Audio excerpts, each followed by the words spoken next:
অপরাধীদের বন্দী করার জন্য বানানো স্থাপনায় কোনো অপরাধ না করেই বাধ্য হয়ে থাকছেন তারা, সেটি এখন তাদের আশ্রয়স্থল। বলা হচ্ছিল গাজার শত শত ফিলিস্তিনির কথা, যারা ইসরায়েলি বোমা হামলায় নিজেদের শেষ আশ্রয়স্থল হারিয়ে এখন বাধ্য হয়েই থাকছেন কারাগারের অন্ধকার কুঠুরিতে।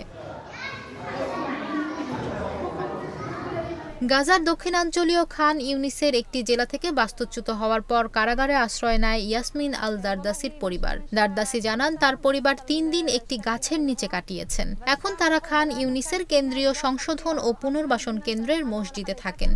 এখানে তারা সূর্যের প্রখর রোদ থেকে রক্ষা পাচ্ছেন। এর চেয়ে বেশি আর তেমন সুবিধা পাচ্ছেন না। দারদাসির স্বামী কিডনি ও ফুসফুসের রোগে আক্রান্ত, তবে তার কাছে কোনো কম্বল বা ম্যাট্রেস নেই।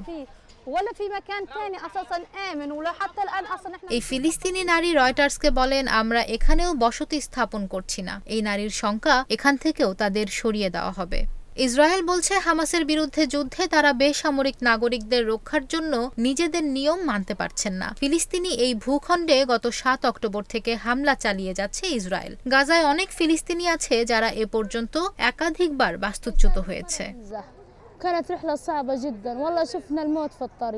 গাজার স্বাস্থ্য মন্ত্রণালয় জানায়, গত ১৩ জুলাই আল মাওয়াসি এলাকায় একটি মানবিক অঞ্চলে ইসরায়েলি বিমান হামলায় কমপক্ষে ৯০ ফিলিস্তিনি নিহত হয়েছে। ইসরায়েল বলছে যে হামাসের সামরিক প্রধান মোহাম্মদ দেইফকে লক্ষ্য করে এ হামলা চালানো হয়।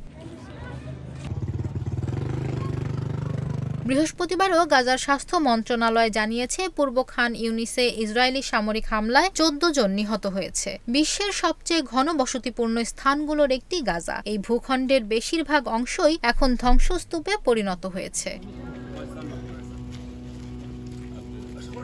জাতিসংঘ জানায় গাজার ১০ জনের মধ্যে ৯ জনই বাস্তুচ্যুত হয়েছে। ইসরায়েলি সেনারা সারিয়া আবু মুস্তাফা নামের এক গাজার বাসিন্দাকে জানিয়েছেন নিরাপত্তার জন্য তাকে পরিবারসহ পালিয়ে যেতে হবে। এই পরিবারের কাছে পোশাক পরিবর্তন করারও সময় ছিল না, তাই তারা তাদের প্রার্থনার পোশাক পরে বাড়ি থেকে বেরিয়ে আসে।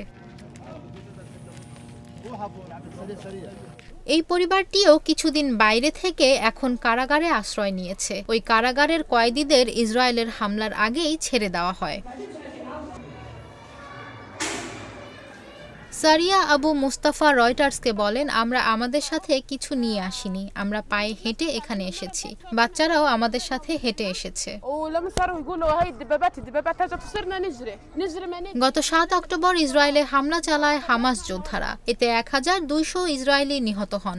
জিম্মি করে নিয়ে যাওয়া হয় ২৫০ জনের বেশি ইসরায়েলিকে। এ ঘটনার প্রতিশোধ নিতে গাজায় হামলা শুরু করে ইসরায়েল। গত ৯ মাসের বেশি সময় ধরে চলা এ হামলায় ৩৯,০০০-এর বেশি ফিলিস্তিনি নিহত হয়েছে বলে জানিয়েছে গাজার স্বাস্থ্য মন্ত্রণালয়।